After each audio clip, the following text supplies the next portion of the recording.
What's up, everyone, and welcome to the weekly Q&A. It's just me again this week, not because Molly is sick or anything, but because I chose 10 questions all about Star Wars Jedi Survivor. She knows some stuff about the game, but not everything, and she hasn't played it fully yet herself. She's going to be doing that on live stream in story mode soon, so she wanted to just be able to have genuine reactions to all that.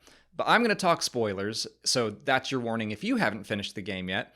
I wanted to talk about Star Wars Jedi Survivor with all of you now that the game has been out for a week, and that's what we're going to do today. Also, real quick before questions, I need to send a shout out and a thank you to Neil Shaw, who joined our Patreon at the Jedi Council level last week, which is insanely generous. Thank you so much for your support, Neil, and welcome to the Council. For our first question, Mick, Ben, and Tyler Shepard all ask if Survivor takes place before or after the Obi-Wan Kenobi series. I've seen a lot of people discussing this, and I don't know for sure if it's been placed anywhere concretely in the timeline. I haven't read all of the databank files, for example, in the game, and there might be something in there that sets it in stone. If there is, go ahead and put that in the comments, but I think it makes more sense right now as speculation that Survivor takes place shortly after the Obi-Wan Kenobi series. I think the Inquisitors in Obi-Wan Kenobi said something about hearing rumors of a hidden network, and then they kind of found some actual evidence of it and got on the trail of the hidden path. So it makes sense to me that they would be searching for it and then would show up in the game, which obviously they do. I also really like it for the character side of Darth Vader. He was trying to hunt down Obi-Wan Kenobi. That didn't go so well for him. He got his butt kicked. And so as a consolation prize for himself, he's like, well, who else do I hold a grudge against? I'm going to go after Seer, the first person that helped punch a hole in the Fortress Inquisitorius. He's just got a vendetta against every Jedi that's ever invaded the fortress and put a hole in the windows. But it kind of feels right. It feels extra spiteful for Vader to be like, well, I couldn't get Kenobi. I'm going to go get Seer the second I have a chance. And that could be why he personally showed up to face her, because he was mad and he was seething off of what happened in the Obi-Wan Kenobi series. That kind of makes sense to me. So in my headcanon right now, I'm going to place it after I'm going to place the game after the series.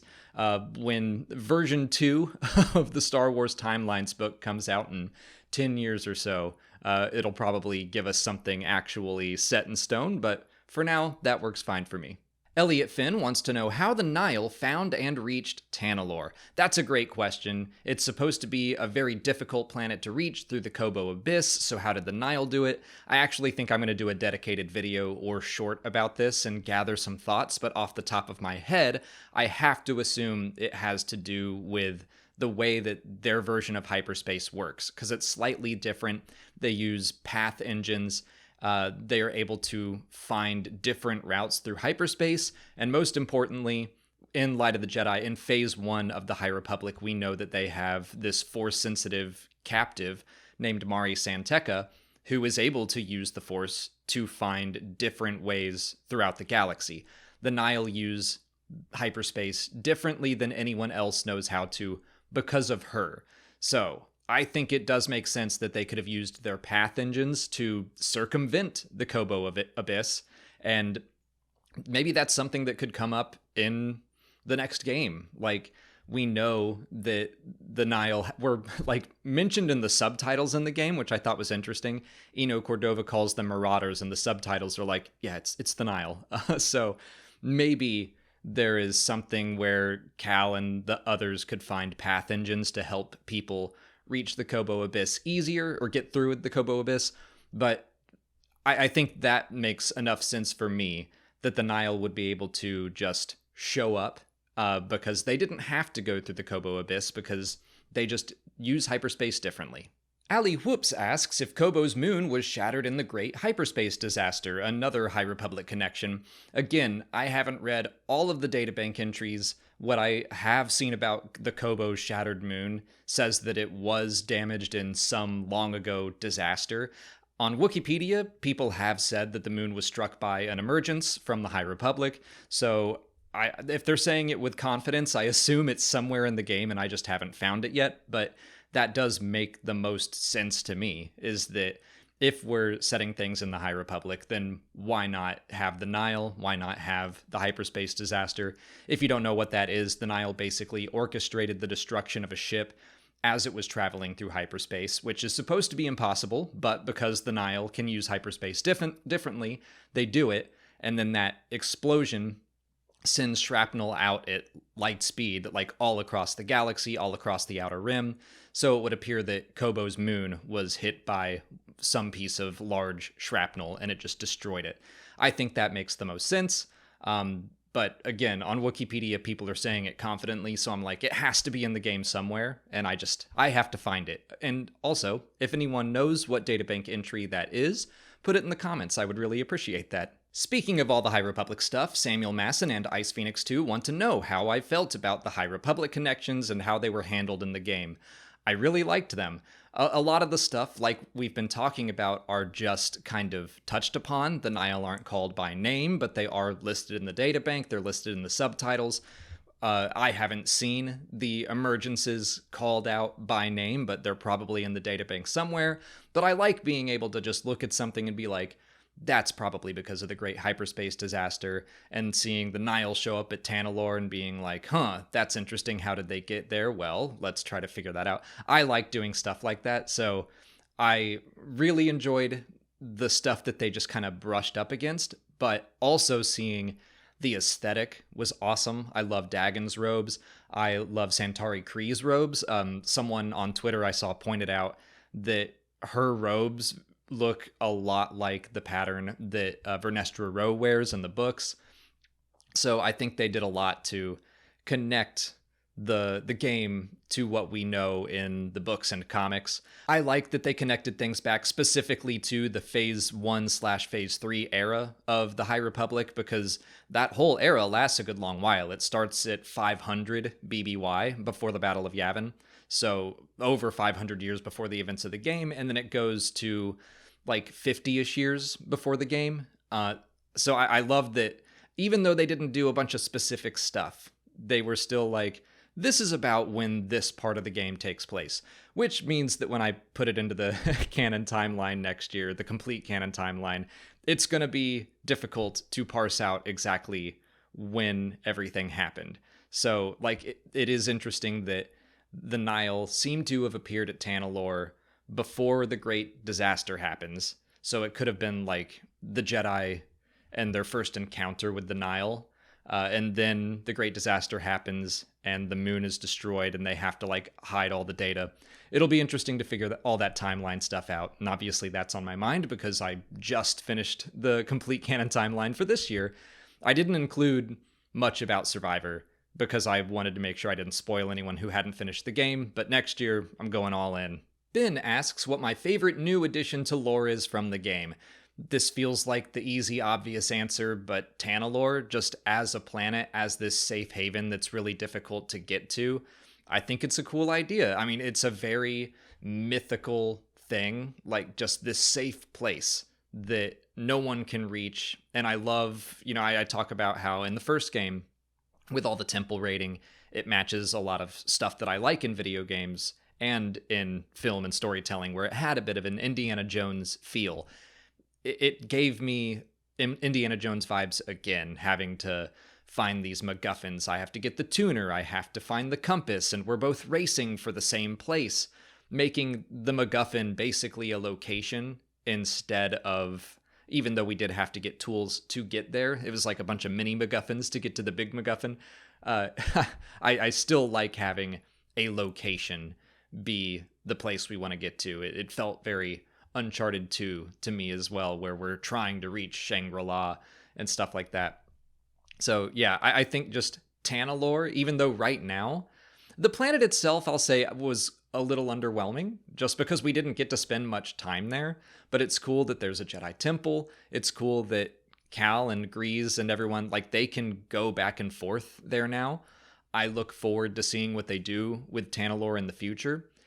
And, the idea that the hidden path was part of this game was something that I was like, it could be mentioned. I wasn't expecting everything to connect so strongly. And I really enjoyed that. I think that this game connects to stuff a lot more than I expect it to. And this is one of those cases where I'm like, maybe Jedi Survivor could be hinting at other stories in the future. I usually think that things are more separated, but I would like to see Tanalorr pop up in other stories, and I think there's potential for it. Scotty Holiday wants to know how I feel about Cal and Marin's relationship, and Brino Lira asks how I feel about Battle Scars now that the game is out.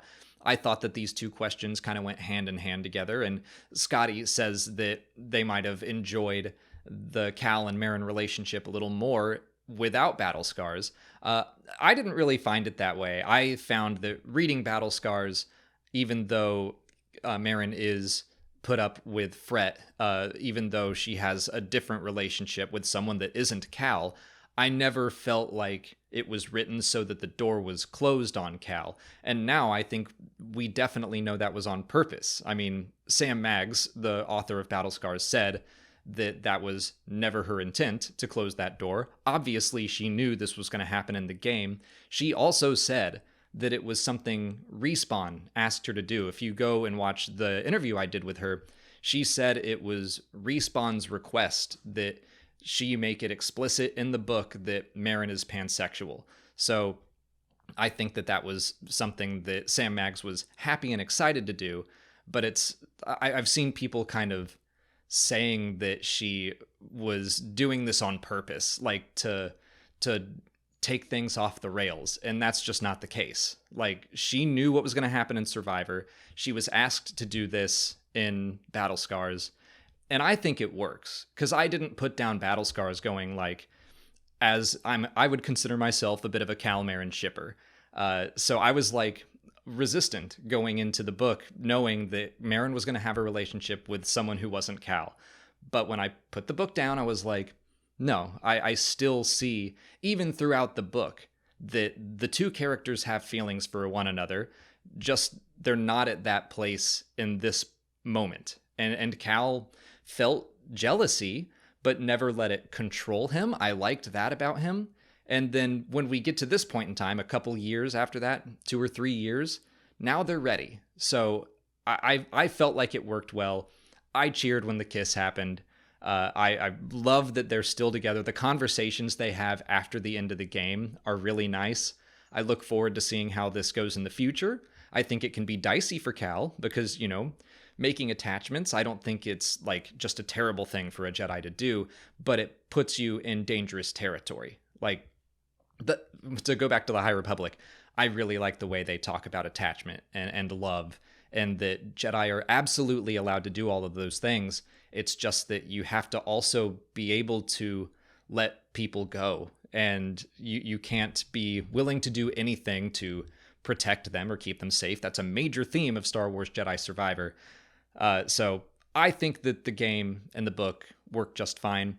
More to Brino Lira's question, I did enjoy moments in the game where, like, Grease kind of struggled with his robotic hand while he was piloting, saying he was rusty. Seer told Cal what happened to Grease was not your fault, and, like, when that happened, Cal started to double down and fight the Empire even harder. I liked that, and I enjoyed knowing that, oh, yeah, I know exactly what happened. I think it's also interesting to see Seer and her reaction to meeting the fifth brother, trying to break through to him in the book, whereas Cal, seeing the ninth sister, I was like, oh, is he about to try to, like, do what Seer did and connect with her? And then he didn't and just cut her head off. And I was like, oh, so, like, we're in a very different space with Cal. So I'm glad I read the book beforehand. I do think it enhanced my experience. I don't think people have to read the book before playing the game. I think it could go the other direction as well, where if you played the game and you liked it and you're like, hey, I do want to get a little more story with these characters. If you dive into the book, you're probably going to be rewarded just in the opposite way. Tyler Paiha wants to know what my favorite moment was from the game. Well, I already mentioned the kiss, but that, and then building off of it immediately into the Night Sister magic thing, was just a top tier gaming moment for me. Like, I'm getting chills thinking about it right now. I was wondering what she was doing after. Well, first, the build up to the kiss was great. she kind of like does the portal or starts it, and she's like, "Do you trust me?" And Cal's like, "Of course." And she kisses him. And then he's like, "Was that for luck?" Which is a Star Wars callback. And she's like, "No, that was for me." I was like, yeah, that's a good line. But then just flying all around, the gameplay was not that hard. It wasn't that challenging, but it was so much fun. Like, it just made you feel cool. And as a Star Wars fan, getting to see a Jedi flying around using Night Sister magic, it's awesome. Oh, and that, you know what? That's another connection back to Battle Scars that I really loved. Is my favorite part about Battle Scars, the book, was seeing Marin go from controlling her magic, channeling her magic through the dark side, which is what Night Sisters are trained to do. They use anger and hate, and Marin was specifically using her desire for revenge to create magic. And at the end of the book, she learns to basically use light side emotions to still channel magic. And she still has a different relationship to the Force as a Jedi, but now she is able to create magic through love, just like the desire to protect her family. And then we see her protecting quite a bit throughout Survivor, which I thought was just a great contrast to Cal, who is more about just fighting. And I understand why, because he was trained to fight. He was trained for the Clone Wars, and all he knows how to do in this time is like, I have to fight the Empire. And Marin's like, there are other ways to fight, you know? We can protect people. We can do this hidden path thing. That's also valuable. And I love that it was the Darksider, supposedly, who was doing all of that and had to pull the Jedi along. And then I guess that leads us back into that moment where she does pull him along with her magic. And the platforming in that was so much fun. Going off the zip lines and sliding and wall jumping with Marin. And in the middle of it, she's like, "Are you having fun?" And I was like, "I am, Marin. I really am." That all started, and I was just like, this is awesome. This is sick. Like, I was over the moon with how cool that was. There are just some video gaming moments that you're going to remember forever. And a lot of mine come from like the Uncharted games, where you're just doing this cinematic stuff, climbing your way up the cargo net in Uncharted 3. It's not a difficult part of the game, but it looks awesome and it makes you feel cool. I would say the Order 66 scene in Fallen Order is another one of those moments where I'm like, I'm always going to remember how that made me feel. This one is like that, except it wasn't devastating. It was just awesome. It felt so, so cool. Rainman MP asks who my favorite new characters from the game are. This is going to be tough to not just talk for a long time, because I like just about everyone they introduced. I mean, people are over the moon about Turgle. I agree. I really like Turgle. Some people find him annoying, but like, I find him annoying in a charming way, where I see him in Pyloon's saloon and I'm like, I'm going to go chat him up. Like, let's see what he has to say this time. He's funny. I really like Cage, the bounty hunter. I really like that she gives you a chance to, this is not the Jedi way, but she gives you a chance to get revenge on the Haxian brood. They were just so annoying in the first game, so that now that we're able to go hunt them down, I'm like, yeah, I like this. And she's just got a great voice actor. The performance is wonderful. So I really like Cage. I like Dagon a lot. I'm a little confused about his motivations still. I don't quite get why he became so obsessed with Tanalorr. I was waiting for some extra revelation that never came, but man, Cody Fern's performance is awesome. I love his use of the Force. I love all of his boss fights. I'm going to come back to that. But I thought Dagon was really cool. Even Bode, I was like upset with him. I remember a point when we were breaking into the Lucre Hulk where he gave me weird vibes, and I was like, nah, like, he wouldn't betray us. He's very intent on protecting his daughter. He seems really genuine talking to Cal. Like, now it's revealed that it's all been manipulation, but in that moment I thought about it and I said, no, like, that's not possible. So when it happened, like, that to me was an effective twist, because was presented as like, that's possible, but I reject it. So the fact that I saw it and still, I was so bamboozled by Bode. So I have to applaud that. But I'm going to stop talking about characters, I think. Nope, I'm going to say one more. Rayvis is cool. I thought that the way he died, I kind of wish he got to go on a little longer. But I thought he had some great lines. I thought he was really interesting. And when Dagon threatens to cut his tongue out and he says it'll grow back, I'm like, that's just cool. But the last character I want to mention is Scuba, because I don't know why, but every time I see his little fishing hovercraft, I get so psyched.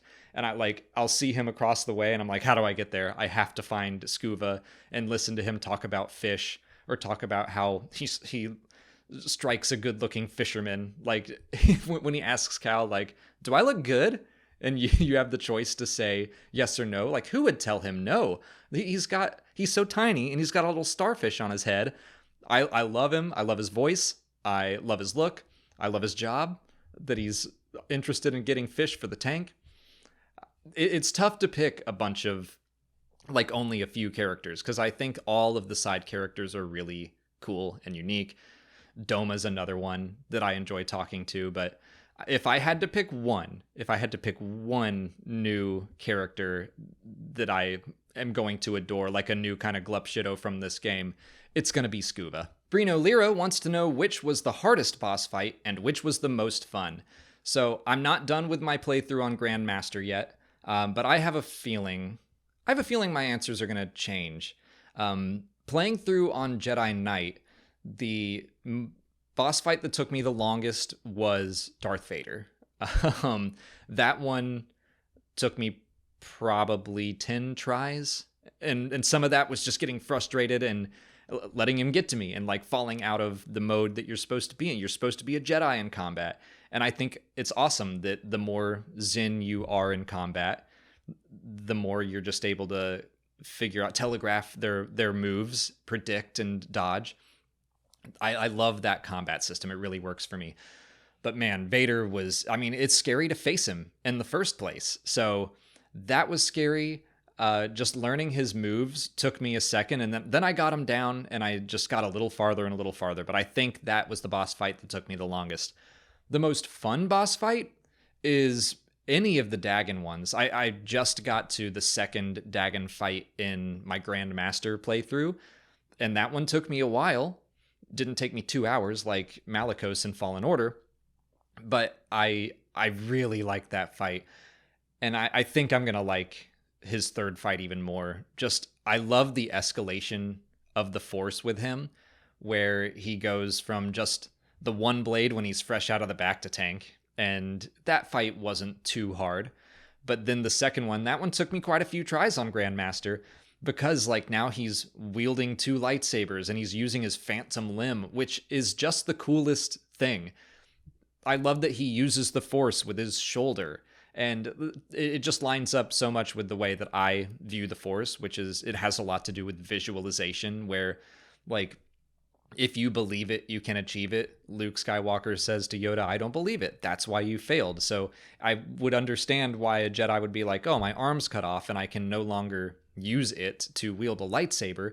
But it's like, if you remember how that felt to hold a lightsaber in that hand and swing it around, it's like, why can't you just visualize it and do it? And that's what I feel like Dagon does. Like, he is able to recognize that it's like the Matrix kind of. He knows that there are no limits in the Force, which is a dangerous thing for a Jedi, a Darksider, to have as an enemy. But yeah, his boss fights are just really, really unique and fun, and I look forward to the very trippy third one and seeing how that goes. But I just love the creative use of the Force in all of his boss fights. And finally, Ormappa and Spider-Man of Earth 1218 ask what I'd like to see in the potential third game, which I don't believe has been talked about officially. Like, it definitely hasn't been confirmed or announced, but I do think the game director Stig Asmussen has said something vague of like, I always envisioned this story as a trilogy. So I think it's likely. I don't know, how Survivor is selling right now. I hope it does well. I hope the PC port gets fixed quickly. but I've still seen a lot of people enjoying the game and enjoying the story. So I'm hopeful that, especially the way this story ended, that we get a continuation of it, because Cal dabbling with the dark side, and I guess he dabbles with it as much as the player wants, but it is something that when you finish the game, it's available to you and you can keep on using it. And I keep forgetting that sometimes. Like when I was playing after my Jedi Knight game and just running around, I was like, I'm going to go fight that Rancor. And I wanted to slow it down. Totally forgot, or totally wasn't expecting that would be me embracing the dark side after finishing the game. And I was like, oh, okay, so that's new. I really hope that they continue exploring Cal that way.